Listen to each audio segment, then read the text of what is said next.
Good evening and welcome into episode 5 of the Rich Petroski Show. Happy to be joined, as always, by the St. Joseph Chargers head football coach, Rich Petroski.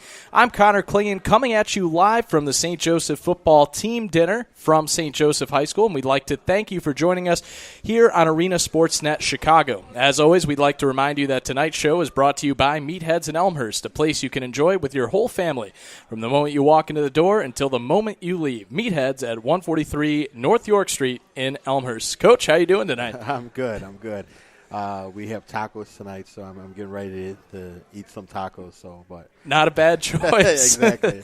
Tacos are always good. Well, yes. It's homecoming week here at St. Joseph, and you can see the decorations all around the school.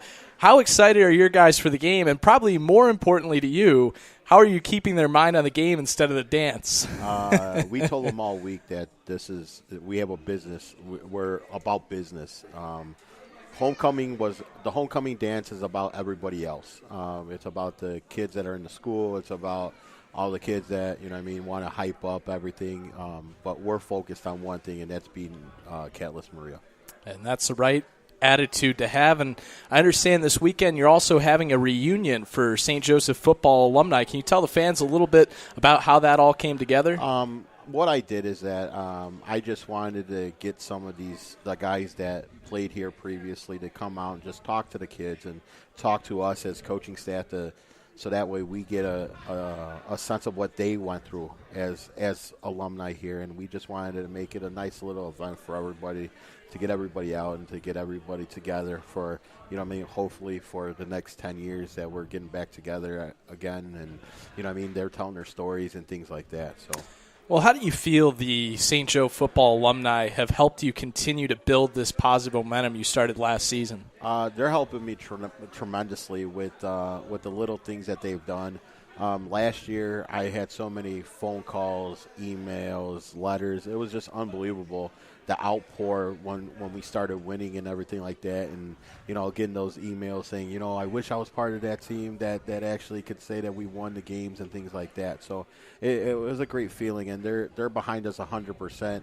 Last year, I swear to God, there was a good 3,000 people at that playoff game last year. And, just looking around at the stands, you're just in awe because you see the former players with their old jerseys on and everything like that. I'm like, man, those what the jerseys used to look like. So, but yeah, it was a great feeling, and these guys really love what we're doing. So, it's always great to have that kind of support. And at this time, we'd like to remind you that tonight's episode of the Rich Petroski Show is also brought to you by CleaverSupplements.com.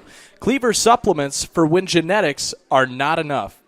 Coach, a 69-0 victory over South Beloit last Saturday. You guys were completely dominant on both sides of the ball, scoring 10 touchdowns and pitching a shutout.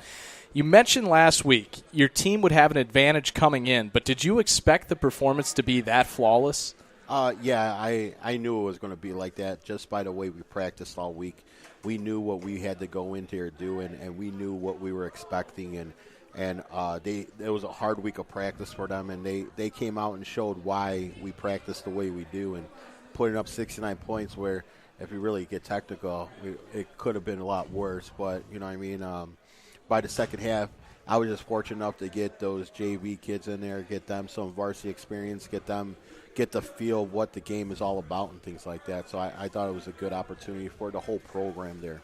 Well, with the 69 points you guys scored, we're not going to go through every single touchdown. Otherwise, we'd be here all night. Yeah.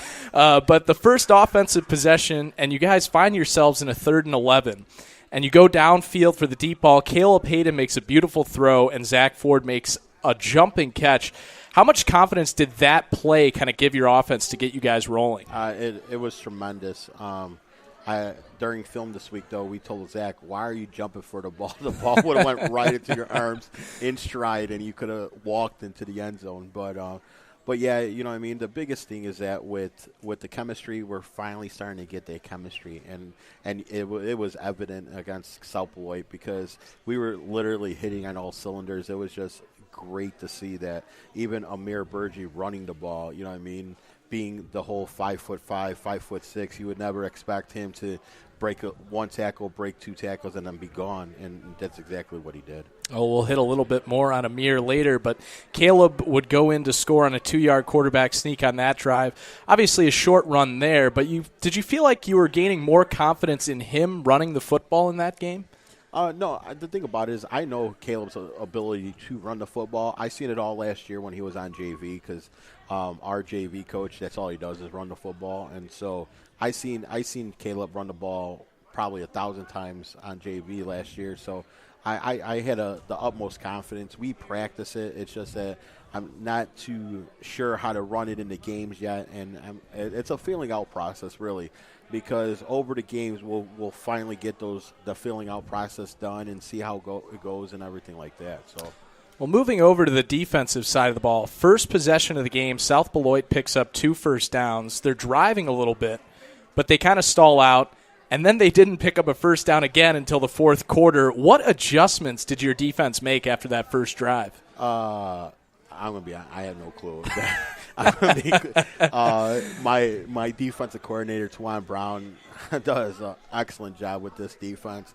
I literally, on defensive days, I'm actually sitting in the corner just watching practice because I have the utmost confidence in my defensive staff, and because that's why they're here.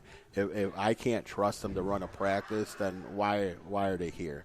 And Brown takes defensive practice seriously. Like, he does the same thing on offensive days. When it's offensive days, he's out there yelling, but it's more of I don't know what they're doing. They'll just let them run what they want to run. But he does a great job. He game planned. He game planned big time for South Beloit. He was watching them from.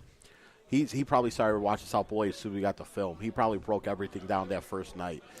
He's just a student of the game that he just is very, very, very critiqued on defense, and that's why it works so well with our offense because he's to the point he needs exactly the way it needs to be, or he doesn't like it. Well, certainly it was an offense that needed a lot of studying with all the pitches and kind of the option looks and the wingbacks that they went with. Sort of a difficult thing to figure out, but clearly you guys did pitching that shutout. Tonight's show is brought to you by Meatheads, the official sponsor of St. Joseph Chargers football programming. We provide a full-service, made-to-order dining experience, serving high-quality, fresh, never-frozen ingredients, including 100% Angus beef hamburgers, hand-breaded chicken tenders, and chicken sandwiches, as well as real Idaho potatoes freshly cut every day. Meatheads at 143 North York Street in Elmhurst. Well, Coach, after that first drive, your offense didn't really find themselves in any other tough spots again. You relied a lot on Amir Burgee, who you talked about earlier, running the football. And what really impressed me with him was his physicality. You talked about his size earlier, maybe only 5'5". Had you seen that ability from him before to break tackles like that? Yeah, he's a special breed. He really is. Again, going back to him playing JV, that's all he did. So I watched him a lot last year run, and he has crazy legs when he runs. It's so funny, but he does a great job running the ball and things like that. And we knew that if he broke 1-2 tackles, that it's going to be tough for them to catch him. And that's what actually happened there. And we know as soon as he gets going, nobody's really going to stop him. So. Yeah, certainly a big game for Amir. Another great sequence offensively in that first quarter. You guys had, I believe it was a 3rd and 7 or a 3rd and 8, and you handed it off to Amir. He picks up the big first down. Next play, you throw the screen pass to Zach Ford. He goes in the end zone. What has he done, and I think you hit on it a little bit in the last question, but what has he done to give you that confidence that he could pick up a first down in that type of situation? You know, the thing about it is with Amir, he proved it week 1 also. We threw him that screen, and he picked up the first down. I'm not afraid to get him the ball, and I think we start rolling a little bit more when he does touch the ball because he's just so dynamic with the football. You never know what's going to happen with him, and especially behind our O-line. Our O-line isn't the biggest, but as soon as he touches the ball, he's hard to find, and I think that's what it is. And being dramatic as he is, I think he's kind of that spark plug that really needs to get the offense going because I think if we got a running game, the pass game, our passing game is just going to be phenomenal after that. Yeah, you could see that last week. The run kind of set up the pass, and it did in that situation with the screen pass to Zach. And on that play, again, Zach, he's not the biggest guy in the world either. He's taller than Amir, certainly, but he showed a lot of toughness with a stiff arm that freed him all the way down the sideline. How much did that play impress you? It's kind of funny because I called it, and I'm talking to my quarterback coach on the headset, and I go, if he breaks one tackle, he's gone. He goes, there's no way. I go, yeah, if he breaks one tackle, he's gone. And next thing you know, he stiff-armed that guy, and I'm like, I told you he's gone. I told you. I'm like, it's just, what I mean? Our thing is that we try to get in track meets because of the simple fact that we're going to be faster than a lot of teams. So if we get into a track meet, I'm going to put money on the dark horse all the time because those are the ones that are hungry and they want it. Yeah, you could see that last week. The speed advantage you guys had, you really just took that all day. Yeah, exactly. And the mental toughness was really there, and I think that's what the biggest was, is that because all week we stressed mental toughness, and it showed. It really did show in what the outcome of the game was. And it showed with cutting down the penalties as well. After week one, you guys had maybe nearly 30 penalties. This game cut it down dramatically. Yeah, and the thing about it is the one penalty we did have on offense was a freshman. So we can't really fault him for much. But he knows what he did wrong, and he made a great catch the very next play to pick up for it. So. Well, we already hit a little bit on Caleb in terms of running the football, but you said last week on the show he didn't always have to make the big play trying to go downfield. Did you feel like he did a better job in this game of kind of just getting it to his teammates and allowing them to make plays in space? Yeah, and you know what I mean, and that's what we've been telling him all week. He wants to throw the ball deep. He wants that big play, but we told him, let our athletes be athletes. You know what I mean, and. We take a lot of stuff that we do is we play basketball on grass. Otto Zeman was the master of that. Otto Zeman was the master of the 5 wide and everything like that. And that's the same philosophy I have. Let our athletes be athletes because our athletes is going to be better than their athletes. Let them play. So and that's the mentality that I have right now, that we just need to get them in space, and let's see what happens. And that's going to be the philosophy going forward for the rest of the season. We'd like to remind you that tonight's episode of the Rich Petroski Show is brought to you in part by CleaverSupplements.com. Cleaver Supplements for when genetics are not enough. I mentioned already that following that first drive, South Beloit did not have a first down until the fourth quarter. We talked about the defense a little bit, but was there a particular player that stood out to you defensively? Honestly, the whole defense did an amazing job. Picking one guy out of that whole defense, it's really hard because of the simple fact that they flew to the ball. They were there. You know what I mean? We played Zion Timms at corner this week, and you could tell it was night and day with him because what happened is that he's playing corner, and they're running that pitch play, and he was the first one there. But just like this is the point of why he's there, and we tried all week to keep going with that. And, you know what I mean, he's going to be there again this week. And he's just a dynamic player that's going to he makes a lot of difference on our defense. He really does. Well, one player that stood out on the defensive line was Antonio Hardaway, who's a transfer from St. Viator. He was in the backfield all day, it seemed like. How big of an addition has he been for you guys? Oh, unbelievable. It was kind of funny because we saw him walk in the door. And, again, my quarterback coach saw him walk in and goes, are you going to coach? And then right behind him, his mom walks in right behind him, and he's like, oh, so you're going to play? He's like, yeah, I'm only a junior. And we're like, wait, what? Yeah, okay. All right, let's go. We'll welcome you with open arms right here. And he's been a pleasant surprise for us. He's been outstanding for us. He moved to the offensive line for us this week, and he did a great job at the offensive line for us too. So we have high hopes for him, and he's just going to get better. He really is just going to get better. Well, he's one of those guys, kind of with that story you mentioned, one of those guys who passes the walking off the bus test, exactly, so to speak. Exactly. You know what I mean? It's funny because when a lot of teams sees us walk off the bus, they're just like, Yeah, that's gonna be. They're gonna be in for some stuff because we're not. You know what I mean? Size wise, we're pretty well built together. A lot of these kids. So, Coach, it was 54-0 at halftime. With that kind of lead, obviously you know the game's in hand. What is your message to the team at that point? To be honest with you, I didn't even say anything to them. Because at that point everything was just hitting on every cylinder. I think me opening my big mouth probably could have hurt it. And then I knew our defensive coordinator was trying to pitch a shutout. So if I even attempted to say anything to the defense, I would have never heard the end of it. So it's kind of like the no hitter in baseball. You don't want to jinx it, right? Exactly. That's exactly. You know what? Now that you said it, that's my philosophy. Now I'm going to treat it as a no hitter because I don't want to jinx it. So. There you go. So we talked a little bit about the run defense, and you mentioned Zion doing a great job at corner.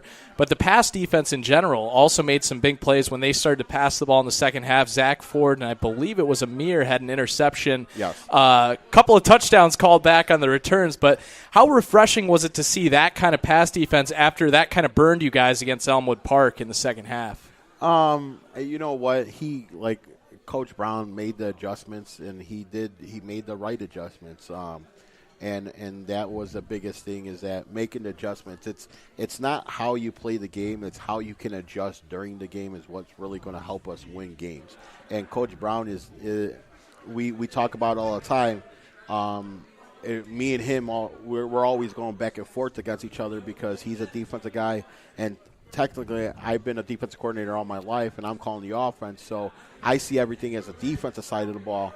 But me and him, when we go against each other, you could tell that we're going against each other because it's chess. That's all it is. It's chess. Who's gonna move the wrong pawn at the wrong time? And that's basically what that was, and that's what we're trying to do with every team we play. We're baiting them to be, hey, what pawn are you going to throw at us, because we're going to counter it, and it might be that counter that you're not expecting. And what kind of advantage does that give you in practice to be able to go against a defensive mind like that each week, kind of your guys against your own guys, and how that prepares you for the game each week? Oh, I think that prepares us big time, for the simple fact that because when we talk after practice and everything like that, me and him just put our heads together, and we're just like, well, I seen this, I seen that, I seen this, I seen that, and I think that makes me better as calling the offense, but it also helps the rest of our offensive staff because now they're seeing a different perspective from it. And defensively, he likes when I come up there and I give him my suggestions and everything like that, and we're on the phone probably 8 to 10 times a day just going over stuff, and you know what I mean, because we're both very particular when we come to.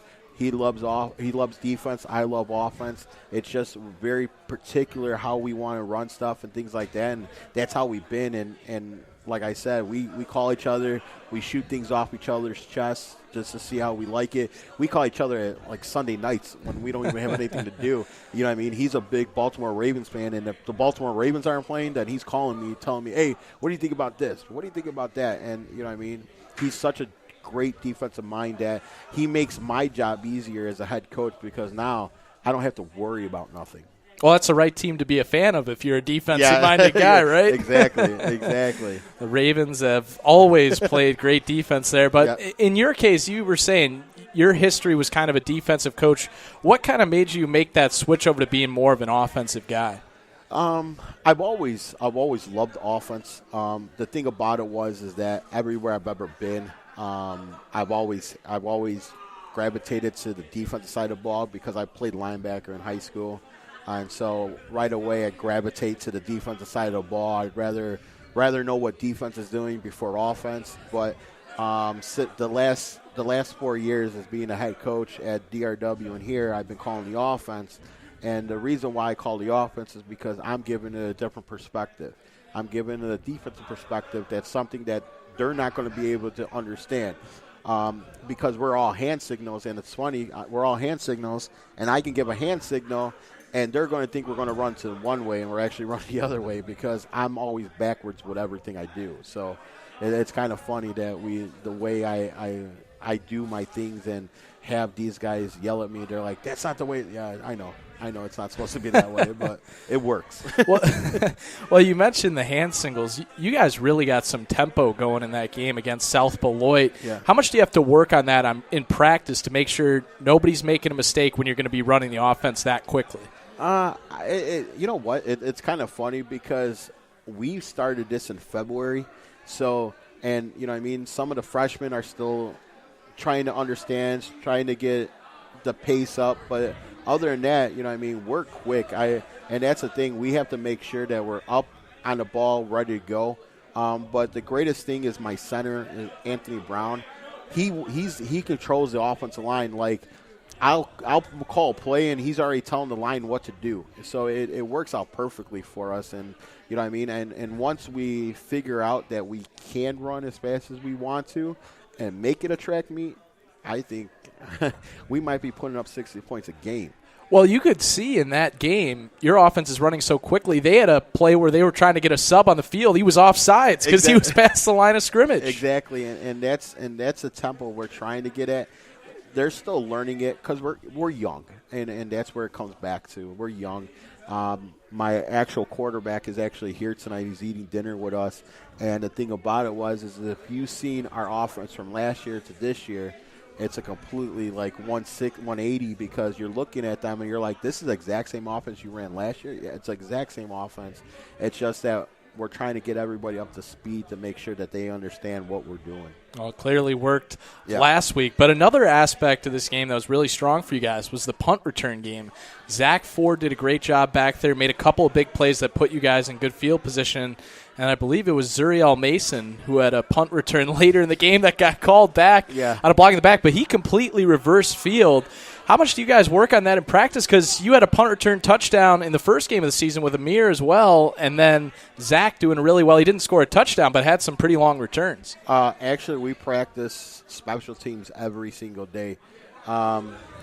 Again, me and Coach Brown, that's something that me and him are very, very, very adamant about because there's three phases of football. And nobody can tell you any different. There's three phases of football. And if you're not good at one of those phases, you're going to lose the ball game. And that's the biggest thing that, you know what I mean, we put in their heads that we need three phases to win. Offense can win, defense can win, but special teams is actually going to win the game for us. Well, with that 54-0 lead you guys had at halftime, you were able to play a lot of freshmen and sophomores. How valuable was that experience for them? I think it was great. I really do. And I like the fact that I got the JV kids in there because they're showing a different dynamic from what we are. We have 11 freshmen on the team. And if you look at all the 11 freshmen that we have on the team, you could tell that they're freshmen.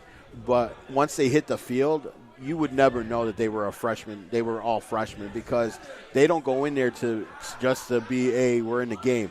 They're in there to play, and they're in there to do something nice that maybe they might not have been able to do at some other place. And one of those freshmen is Ezekiel Boosie, who we've had the chance to talk to. Scored his first career varsity touchdown on a run to the corner of the end zone. How great of a moment was that for him and you as well? It was good. You know what I mean? I told him, I called the play in. I told him to do it.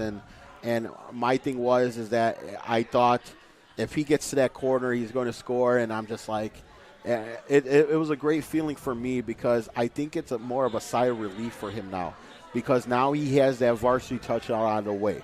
And I think as a freshman, that's huge for him because now when he comes back and he comes back if he has to play in week 5 or week 6 or week 7, now he's not going to be as nervous as he was in week 1 because, hey, I already have a touchdown. It's not that big of a deal if I score now. And D'Amico Nuttall, is that the Nuttall? Yeah. Also got some playing time. He's another quarterback. What did you take away from his first varsity experience? I really like D'Amico. He's a nice lefty kid. That you know what I mean? He actually, you know what I mean? Caleb might be mad at me about this, but D'Amico probably has the best throw of a football than all my quarterbacks. He probably has the most prettiest ball. And it's funny because, again, me and the quarterback coach just sit there and we're just watching. We're just like, man, that's a pretty ball. And you know what I mean? And that's the kind of it's funny, but that's the kind of coaches we are. We sit back and we're just like, how is this kid doing this? Because we know at our age we were never able to do it, and now they're like throwing the ball all over the place. I'm just like, man, I wish I was able to do that when I was 14, 15 years old. So really impressive for a quarterback that young. The final score ends up being 69-0 as St. Joe picked up a safety and 2 touchdowns in the second half. How proud of you were you of this team for that performance? I was extremely proud. They got to do our tradition, and that was soaking me with a Gatorade cooler. And you know what? I think with that, I think it was a sense of relief. And I think that's the way we have to take it away, is that it was a sense of relief. We knew going in there that it was going to be a tough game. We had to drive all the way out there, you know what I mean, the almost 2 hours to get out there to play the game and things like that. But after it was the final horn sounded and the game was over, I think it was more of a relief for them that we finally got it. You know what I mean? Because I think going up there and if we lose, I think that's a huge momentum builder that they lost out on. So, first win of the season for the Chargers, and Charger fans, don't forget to stop by Meatheads at 143 North York Street in Elmhurst and enjoy our fast casual family restaurant that serves fresh experiences. Coach, looking forward to tomorrow night. The opponent is Catalyst Maria Charter from Chicago. What have you seen so far in scouting them? Nothing. Sorry. Nothing. Excuse me. We don't have any film on them. What's saving us is that we played them 2 years ago. So we have film from that. We actually know some coaches that we were able to get clips of them playing and things like that. So honestly, we don't know. We don't really know anything. We just were going off of what we did 2 years ago against them, and we're going out there basically blind, but that's the point of, you know what I mean, that's the give and take of playing a CPS school. So, well, I'm in a little bit of the same boat as the broadcaster, too, in terms of knowledge about them. But after a performance like you guys had last week, how do you keep the team from becoming overconfident? You know what? They know that we have to go 1-0, and that's the biggest thing. We were talking about it earlier that they could do something that hasn't happened in a long time here, that's back-to-back homecoming wins. And I think that's more of a focus for them and more of a drive to get them to get to that point, because we do a lot of good stuff. And I think if we can keep the ball rolling and like I've been telling everybody, our new phrase, we got a new catchphrase now. It's keep the train rolling. And that's what I keep telling the kids now, is that that's what we have to do. There's nothing that's going to derail this train unless we derail it ourselves, and just keep the train going. Speaking of keeping that train going, new uniforms coming in this week? No. Oh, that's tough break. That's the way it always seems to be, really. Yeah, it is. I actually talked to our uniform guy, and he said that they should be in. They're getting shipped on the 8th, which is tomorrow, so they might be here. We're not holding our breath for them to be here, but they might be here. So, well, still obviously exciting for the homecoming game. How I talked about it a little bit at the top of the show, but how excited are you guys to put on a show for maybe some alumni that are coming back in town? And you guys have a home game finally. It is at Elmhurst College, but still a home game for you guys. Yeah, I think it's huge for us, and I think it might be something that the atmosphere might be a little bit different, and something that we need now. I think that's the biggest thing. I think we need to get back into what we know and how we feel. And actually, real quick, I want to give a shout-out because Coach Chris Bridget, my right-hand guy, he's been out. He had a kidney transplant, and he's back, and he's actually here at the team dinner. And it makes me ecstatic because I know that he's going to be there now, and he just got cleared by his doctors that his kidney's good and everything like that. So, you know what I mean? He's the biggest guy I want to give a shout-out to, and you know what I mean? He's the guy that keeps me calm, and he's the guy that makes sure that I'm going on the right path and everything like that. So, well, that is awesome, and he's certainly going to serve as an inspiration the rest of the season. Yeah, definitely. But what I'm trying to do here is get Zach on here, so just to see if he can, because he's the one that's going to know what it's like, what they're going to go through and things like that for the homecoming and everything like that. So let me see if I can get somebody's attention here. All right. Hang on 1 second. Well, we're going to have Zach Ford come on for a moment here. Zach, how you doing? I don't believe we met. I'm Connor, by the way. I'm the broadcaster for you guys, but thank you so much for coming on the show. No problem. You've made a lot of big plays this season. I was talking to Coach earlier about that screen pass. Can you take us through that play a little bit against South Beloit?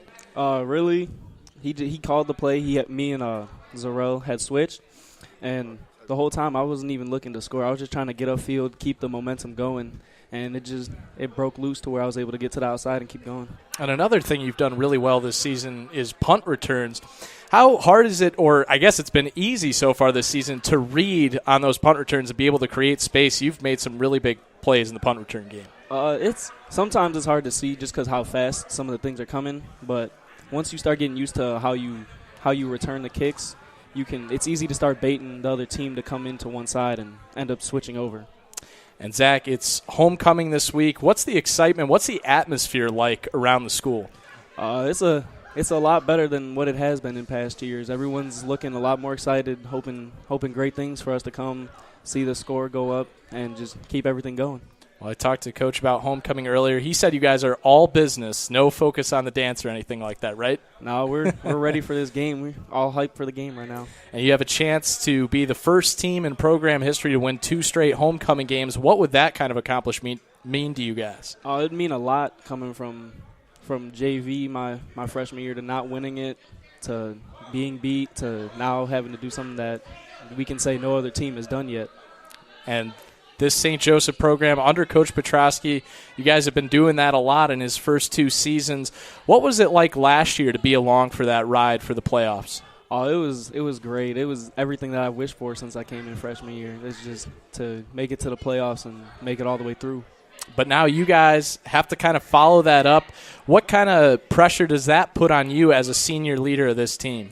It puts a lot of pressure on me, but it only makes me work harder to achieve something that, again, that we can say that no other team has done, and just build off that for next year's team too. And the Chargers have a chance to do that tomorrow night if they can get a homecoming win. Zach, thank you so much for coming on the show, and good luck tomorrow night. Thanks for having me. No problem at all. Coach, we're back with you, and we're going to wrap it up here on the Rich Petroski Show, Episode 5. Final thoughts for tomorrow night's game? It's going to be an interesting game. Our JV is playing a team that's never had a football team tomorrow night. They're playing Christ the King. So it's going to be an historic night for them also, because their whole staff is actually former St. Joe Charger coaches. Their head coach is Kevin Gallmeyer, and he coached here for about 10, 15 years. And then the offensive coordinator is Bobby DiCarlo, and he coached here, was athletic director here for about 4 or 5 years. So it's going to be kind of a homecoming for them, and it's great to see those guys because I've known those guys for a long time now. So it should be a historic night for us. And it will be on Arena Sportsnet Chicago. Hopefully it is a great night and a couple of victories for the Chargers. And as always, we'd like to remind you that tonight's show was brought to you by Meatheads at 143 North York Street in Elmhurst, where you can enjoy a fast casual family restaurant that serves fresh experiences. For Coach Petroski, I'm Connor Klingen, and thank you for joining us. St. Joseph coverage will continue tomorrow night for homecoming as the Chargers host Catalyst Maria at 7:30 right here on Arena Sportsnet Chicago.